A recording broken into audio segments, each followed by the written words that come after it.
Oh, siyam yan ha. Oo, sige. Pag wala ko na, bye-bye. Bye-bye. Sana pala rin tayo, no? 2026 na. Baka naman, ako naman. Laos na yung iba, ako hindi pa rin sumisikat. Good morning, tropa. Today is April 4, 2026. So pangalawang araw ng pasok natin sa trabaho sa schedule na 2 to 6. Ay, 2 to 6, 2 to 10. Ano ba yan? Second shift, 2 to 10. Ano ba naman yan? Ton-ton.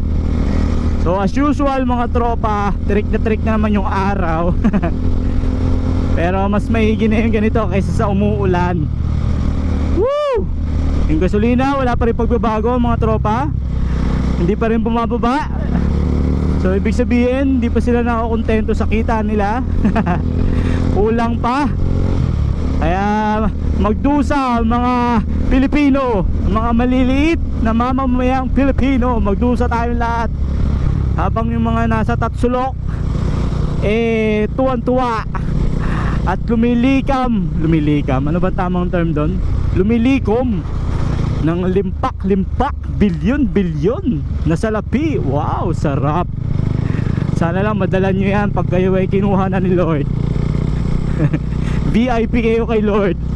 Dami yung dalang pera. So anyways, reklamo tayo ng reklamo, wala naman tayong magagawa. Pero syempre kailangan natin gumawa ng hakbang at paraan.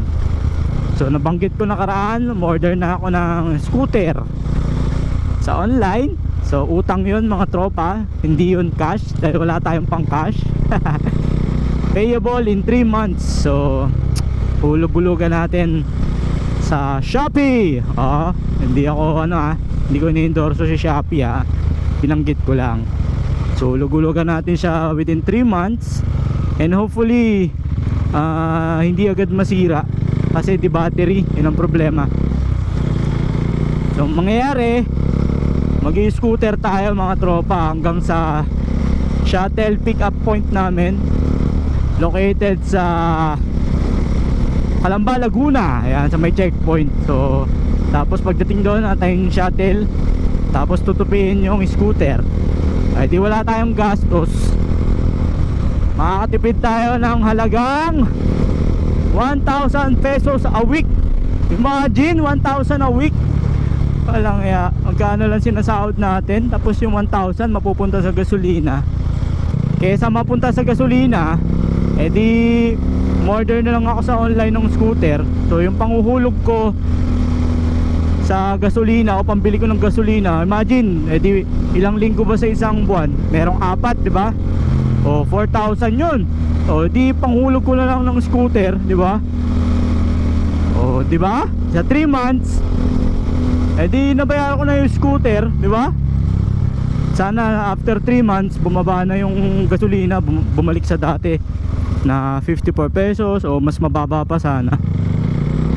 Sana pagdasal po natin, sabay-sabay po tayo magdasal para marinig ni Lord, para pagbigyan tayo ng Iran. Diyos ko, bakit kasi wala tayong gasolina? Bakit? So nandito na tayo sa Barangay Dismo. Wala yung mga bata, sobrang init na ko. Parang may nakita ako dun Parang meron ako nakita mga bata yun naglalaro sa lilim. Ayan nga, kala ko wala, meron pala. Tay dyan. Doon sa lilim, doon. Ha? Oh. Wala akong laruan. Sticker lang. Ha? Wag bobo, maingay. Wag. Malilate na nga ako Wag mag-away. 2, 4, 6, 8. Sino magbibigay? Ikaw pinakamalaki. Yung pinakamaganda yung magbibigay.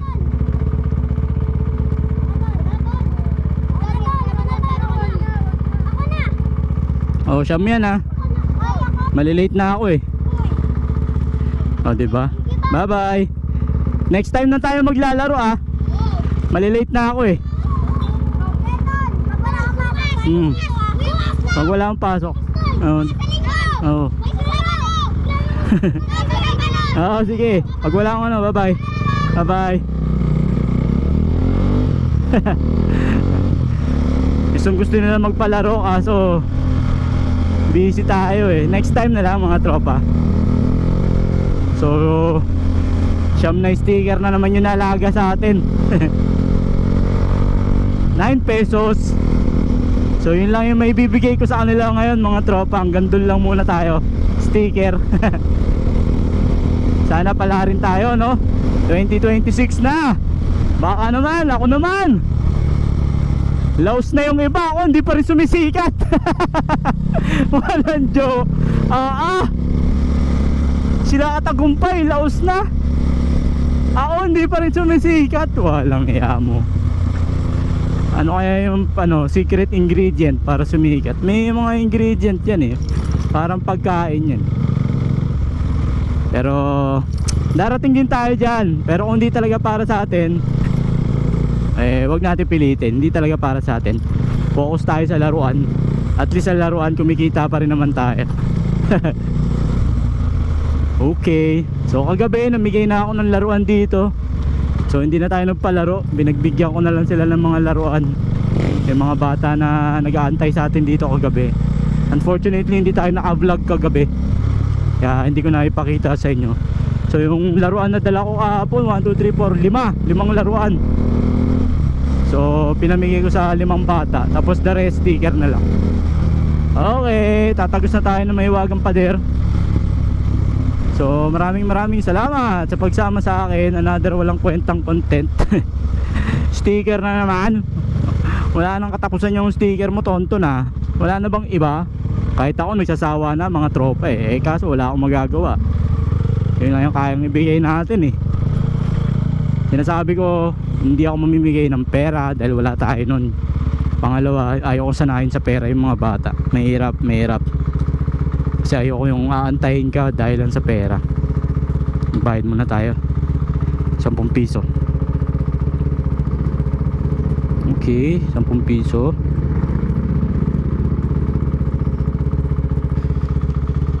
Thank you. Kahapon libre. Walang bantay dito kahapon. Katipid tayo ng 10 piso kahapon. Pero ngayon meron na. Yeah. Let's go. Alright.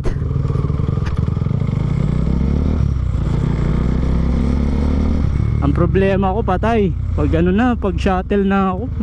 Kasi umalis ako sa bahay mga 1 oras bago ang time. So kung halimbawa alas 2 ang pasok ko, alauna ako umalis. Pag shuttle daw ang pick up sa pick up point namin sa checkpoint around 12:40. Naku, anong oras ako aalis sa bahay nun? Alas 12. Tay tayo dyan. Diba yun ang problema eh. Napakaaga nating aalis ng bahay. Kasi mahirap naman maiwan ng shuttle, di ba? Yun ang problema natin, mag-a-adjust tayo sa oras. Kaya kung magsha-shuttle, lalo nang hindi ako pwedeng mag-OT. Kasi wala ka na talagang tutulugin nun, di ba? 2 oras, dadagdag mo yun sa 8 oras na trabaho mo, papasok. Parang nangyayari pala nun 12 oras ang pasok mo. Tay tayo dyan. Di ba tropa, tama? Oh. Yun yung hindi natin nakikita. Akala natin nagtatrabaho tayo 8 oras lang. Pero ang totoo, pag isinama mo yung biyahe mo, pag alis mo ng bahay, dadagdag ka ng another 4 na oras kung nagsha-shuttle ka. 2 oras kapag may sarili kang sasakyan, depende sa layo ng bahay mo. So ang pinaka minimum na oras mo talaga is 10 hours. Tapos maximum mo is 12 hours a day. Pero ang binabayaran sa'yo 8 oras lang. Diba? Ay, yan talaga ang buhay. Kahit na mahirap, Ang sikreto lang, i-enjoy mo. Yun. Kailangan sikreto doon mga tropa. Matuto tayo makontento. Huwag masyadong maghangad ng napakataas. Kasi masasaktan lang tayo. Okay, dito na tayo sa Wyatt. Let's go. Let's go. Nakasara ang gate. Time check, time check. What time is it? Oy, 1:36. 1:36. Maaga pa. So meron pa tayong 20 minutes para mag picture picture. Picture picture pa bago pumasok. So maraming salamat sa pagsama sa akin mga tropa. Another walang kwentang content ni Buti pa si Tonton TV. Hanggang sa susunod mga tropa, abot pa si Tonton. Peace, bye bye.